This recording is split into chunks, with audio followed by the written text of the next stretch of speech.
जब नाश मनुष्य पर छाता है, पहले विवेक मर जाता है।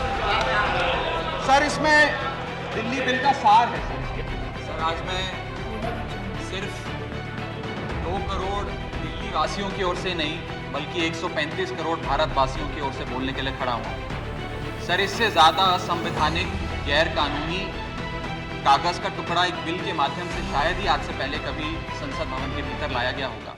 और अपना वक्तव्य शुरू करने से पहले मैं महाभारत के एक अंश का वर्णन करना चाहूंगा, जिसे रामधारी सिंह दिनकर ने एक बहुत ही महत्वपूर्ण कविता में लिखकर बताया है, जिसमें भगवान श्री कृष्ण एक शांति दूत बनके पांडवों की ओर से हस्तिनापुर जाते हैं शांति का प्रस्ताव लेकर। कवि लिखते हैं, मैत्री की राह बताने को, सबको सुमार्ग पर लाने को, दुर्योधन को समझाने को, भीषण विध्वंस बचाने को, भगवान हस्तिनापुर आए, पांडव का संदेशा लाए। भगवान कहते हैं, दो न्याय अगर तो आधा दो, पर इसमें भी यदि बाधा हो तो दे दो केवल 5 ग्राम, रखो अपनी धरती तमाम, हम वहीं खुशी से खाएंगे, परिजन पर हंसी ना उड़ाएंगे। पर दुर्योधन वो भी दे ना सका, आशीष समाज की ले ना सका, उल्टा हरि को बांधने चला, जो असाध्य था उसे साधने चला, जब नाश मनुष्य पर छाता है, पहले विवेक मर जाता। सर, इसमें दिल्ली बिल का सार है सर। इसमें सर, हम न्याय की गुहार लगाने आपके सामने आए हैं, अपने हक मांगने आए हैं, अपने हक से ज्यादा मांगने नहीं आए। सर, मैं अपने वक्तव्य को 3 भाग में बांटता हूं। पहला, कि यह बिल कैसे एक राजनीतिक धोखा है, पॉलिटिकल फ्रॉड है। दूसरा, यह कैसे एक संवैधानिक पाप है, कॉन्स्टिट्यूशनल सिन है। और तीसरा, कि यह एडमिनिस्ट्रेटिव लॉकजैम यानी कि प्रशासनिक गतिरोध दिल्ली में कैसे पैदा कर देता है। सर, पहला, राजनीतिक धोखा। यह कहानी है सर 1977 से लेकर 2015 की। लगभग 40 साल का लंबा संघर्ष भारतीय जनता पार्टी ने दिल्ली में पूर्ण राज्य का दर्जा स्थापित करने के लिए किया। 1977 में जब 3rd मेट्रोपॉलिटन काउंसिल दिल्ली में था, उसमें जनता पार्टी की सरकार थी। उन्होंने मता पास कर कहा कि दिल्ली को पूर्ण राज्य का दर्जा बनाएंगे। लगातार पूर्ण राज्य की दर्जे की मांग करते करते करते करते ये 1989 का लोकसभा का मैनिफेस्टो में बीजेपी का लाया हूं। 1989 के मैनिफेस्टो में पेज नंबर 361 पे पॉइंट नंबर 10 पे ये कहते हैं, grant statehood to UT of Delhi. यानी कि 1989 से लेकर लगातार ये लोग दिल्ली को पूर्ण राज्य का दर्जा दिलाने की मांग करते रहे। यहां तक कि जब 1991 में कांग्रेस की सरकार ने दिल्ली में विधानसभा का गठन किया, उससे भी ना पर्याप्त मानते हुए लाल कृष्ण आडवाणी जी, मदन लाल खुराना जी सबने बयान दर्ज कराए कि यह भी दिल्ली के साथ न्याय नहीं है, दिल्ली को पूर्ण राज्य का दर्जा मिलना चाहिए और हम इसके लिए आंदोलन चलाएंगे। और लगातार इन लोगों ने संघर्ष किया, आंदोलन किया। सर, 1999 में फिर अपने मैनिफेस्टो में बीजेपी ने, ये 1999 का मैनिफेस्टो है, ये जारी कर कहा कि हम दिल्ली को पूर्ण राज्य का दर्जा देंगे। Page number 132 point number 31, we will give full statehood to Delhi. Sir, इन लोगों ने बड़ा आंदोलन चलाया, संघर्ष किया, सड़कों पे लाठियां खाई, न जाने क्या क्या किया दिल्ली को पूर्ण राज्य का दर्जा दिलाने के लिए। और अंततः वो दिन आया जिस दिन वाजपेयी सरकार के उप प्रधानमंत्री आदरणीय लाल कृष्ण आडवाणी जी इस सदन के भीतर एक बिल लाए, द कॉन्स्टिट्यूशनल अमेंडमेंट बिल 2003, जो दिल्ली को पूर्ण राज्य का दर्जा देता है। यह बिल आडवाणी जी इस सदन के भीतर लाए और कहा कि दिल्ली को अधिकार देने की जरूरत है, दिल्ली को पूर्ण राज्य का दर्जा भाजपा दिलाएगी। यहां भी बात खत्म नहीं होती सर। इसके बाद 2013 के अपने मैनिफेस्टो में बीजेपी ने कहा हम पूर्ण राज्य का दर्जा देंगे। इनकी जून 2013 में नेशनल एग्जीक्यूटिव की मीटिंग हुई, उसमें मता पास कर कहा हम दिल्ली को पूर्ण राज्य का दर्जा देंगे। यहां तक कि इनके सांसद डॉक्टर हर्षवर्धन ने बयान दिया कि जब आदरणीय नरेंद्र मोदी जी देश के प्रधानमंत्री बनेंगे, हम दिल्ली को पूर्ण राज्य का दर्जा देंगे। ये इन सब ने सर लगातार बातें कही और दिल्ली को पूर्ण राज्य का दर्जा दिलाने की मांग लगातार भारतीय जनता पार्टी दिल्ली वालों के सामने रखती रही।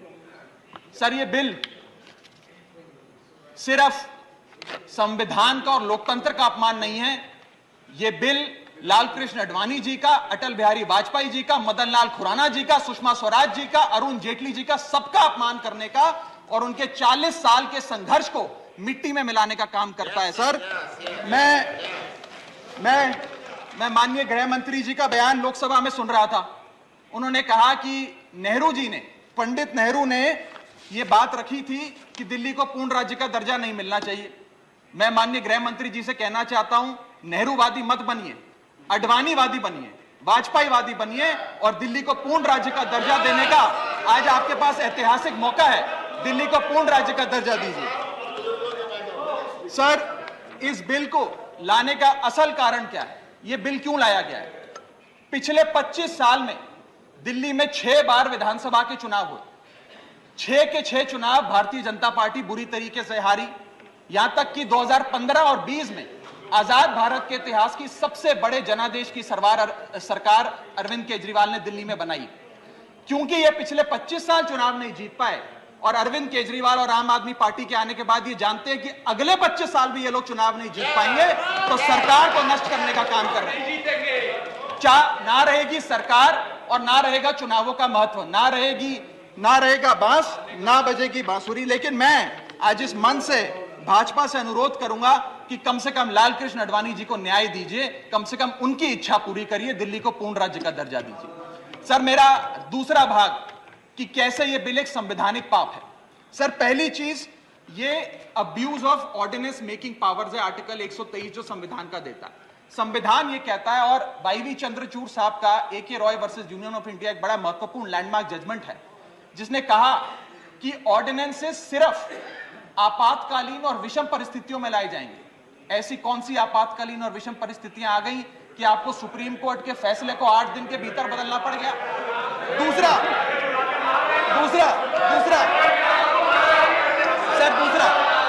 देखिए सुप्रीम कोर्ट की दूसरा बिंदु, यह सुप्रीम कोर्ट का अपमान है। सुप्रीम कोर्ट के फैसले को 8 दिन के भीतर 5 जजों के संवैधानिक पीठ के सर्वसम्मति के फैसले को बदल के आज भारतीय जनता पार्टी ने एक मैसेज दिया है कि हम सुप्रीम कोर्ट को भी चैलेंज करते हैं, सुप्रीम कोर्ट के फैसले को भी नहीं मांगते।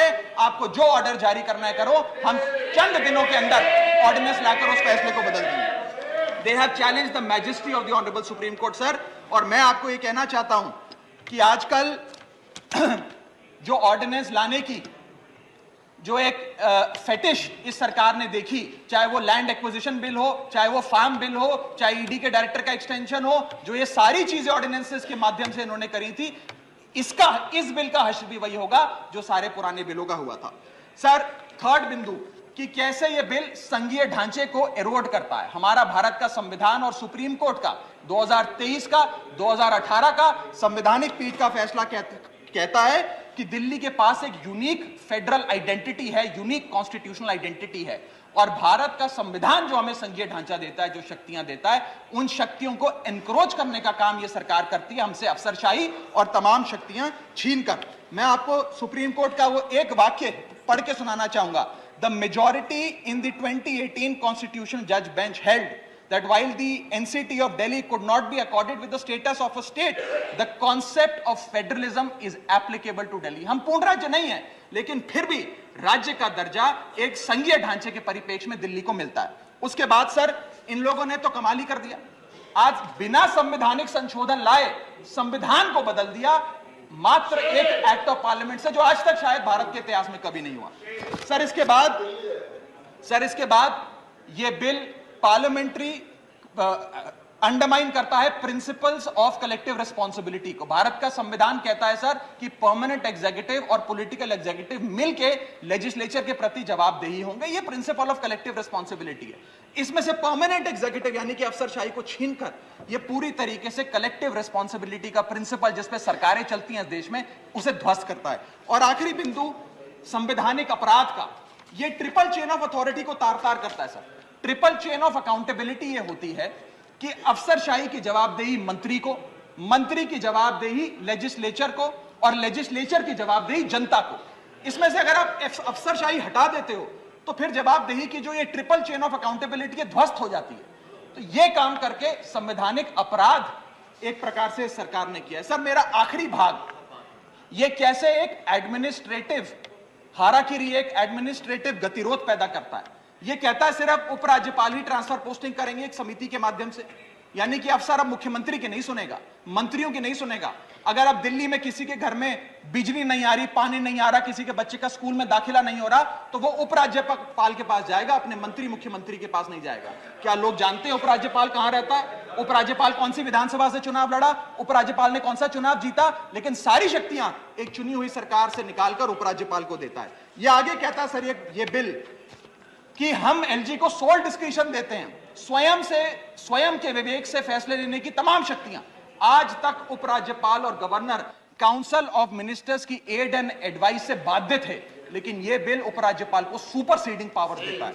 आगे सर यह बिल जितने भी ब्यूरोक्रेट्स हैं उन्हें एक जुडिशियल अथॉरिटी बना देता है। यह कहता है अफसरशाही तय करेगी कि मंत्री का फैसला सही है कि मंत्री का फैसला गलत है, और अगर अफसर को मंत्री का कोई फैसला पसंद नहीं आया तो अफसर मंत्री का फैसला लागू करने से मना कर सकते हैं। और सर यह बिल अथॉरिटी, कमीशंस और कॉरपोरेशंस बनाने की, तमाम गठन करने की, नियुक्ति करने की शक्तियां सारी की सारी केंद्र सरकार को दे देता है, यानी कि सरकार की चाबी एक प्रकार से केंद्र सरकार को हाथ में पकड़ा देता है। सर माननीय गृह मंत्री जी ने कहा था कि आम आदमी पार्टी एक सुपारी सी जितनी पार्टी है, एक सुपारी जितनी छोटी सी पार्टी है। सर ये वो सुपारी जितनी पार्टी है जो आजाद भारत के इतिहास का फास्टेस्ट ग्रोइंग पॉलिटिकल स्टार्टअप कहलाती है। ये वो सुपारी जितनी पार्टी है जिसने 3 बार भाजपा को दिल्ली में हराया और 2 बार 2015 और 20 में आजाद भारत के इतिहास की सबसे बड़ी जनादेश की सरकार बनाई। ये वो सुपारी जितनी पार्टी है जिसने पंजाब में भाजपा को लगभग शून्य पर लाकर खड़ा कर दिया। ये वो सुपारी जितनी पार्टी है जो 10 साल में राष्ट्रीय पार्टी बनी। ये वो सुपारी जितनी पार्टी है जिसके 161 विधायक और 11 सांसद है, और ये वो सुपारी जितनी पार्टी है जिसका काम देखने के लिए first lady of United states of America और यूनाइटेड जनरल के पूर्व प्रमुख बान की मून आते हैं। सर मैं आज अपने साथी जो आंध्र प्रदेश और उड़ीसा की सरकार चलाते हैं उन्हें कहना चाहूंगा, आपकी जरूर कुछ मजबूरियां रही होंगी जिसके चलते आपने ये फैसला लिया इस सरकार के इस बिल का समर्थन करने में। कुछ तो मजबूरियां रही होंगी, यूं ही कोई बेवफा नहीं होता। लेकिन मैं आपको कहना चाहता हूं कि आग जब लगेगी तो बहुत दूर तक जाएगी। राहत इंदौरी साहब का एक बड़ा महत्वपूर्ण शेर है, अगर खिलाफ है होने दो, जान थोड़ी है, ये सब धुआं है, आसमान थोड़ी है, लगेगी आग तो आएंगे कई घर जद में, यहां सिर्फ हमारा मकान थोड़ी है। लेकिन जब आपके घर में आग लगेगी आम आदमी पार्टी आपके साथ खड़ी होगी, मैं आपको विश्वास दिलाता हूं। और सर मैंने अपनी बात शुरू करी थी महाभारत के एक अंश से, मैं समाप्त भी महाभारत के एक अंश से करूंगा। सर बीच कुरुक्षेत्र के मैदान में जब युद्ध प्रारंभ होने वाला था तो युधिष्ठिर ने शंखनाद करने से पहले एक घोषणा करी और कहा कि यह धर्म की लड़ाई है। मेरी सेना में खड़े मेरे पीछे जितने योद्धा हैं, अगर उन्हें लगता है कि धर्म मेरे साथ नहीं कौरवों के साथ है तो मेरी सेना छोड़कर सामने वाली मेरे दुश्मन की सेना में जाकर खड़े हो जाएं, उनकी ओर से युद्ध करें। और अगर कौरव सेना में कोई योद्धा है जिसे लगता है कि धर्म युधिष्ठिर के साथ है, पांडवों के साथ है, तो आप कौरवों की सेना छोड़कर मेरी सेना में आइए, मैं बाहें फैलाकर आपका स्वागत करूंगा। उस समय कौरवों का एक भाई युयुत्सु कौरव सेना छोड़कर पांडवों की ओर आया और पांडवों की ओर से युद्ध लड़ा। मैं उसी बात का जिक्र करते हुए आज इस सदन में बैठे तमाम सांसदों को कहना चाहता हूं, राज्यसभा काउंसिल ऑफ स्टेट्स है, हम लोग काउंसिल ऑफ स्टेट्स है, जहां ज्यादा जिम्मेदारी बनती है राज्यों के हकों की, अधिकारों की रक्षा करने की। मैं मांग करता हूं आज आप लोग पार्टी लाइन से ऊपर उठकर, विचारधारा से ऊपर उठकर संविधान को बचाने के लिए, लोकतंत्र को बचाने के लिए इस बिल को हराइए। आज ये इतना असंवैधानिक और गैर कानूनी बिल अगर ये सफल हो गया तो हो सकता है आज के बाद आने वाले समय में ये लोग देश में चुनाव ही ना कराएं, चुनावी प्रक्रिया को खत्म करने से। बहुत बहुत शुक्रिया।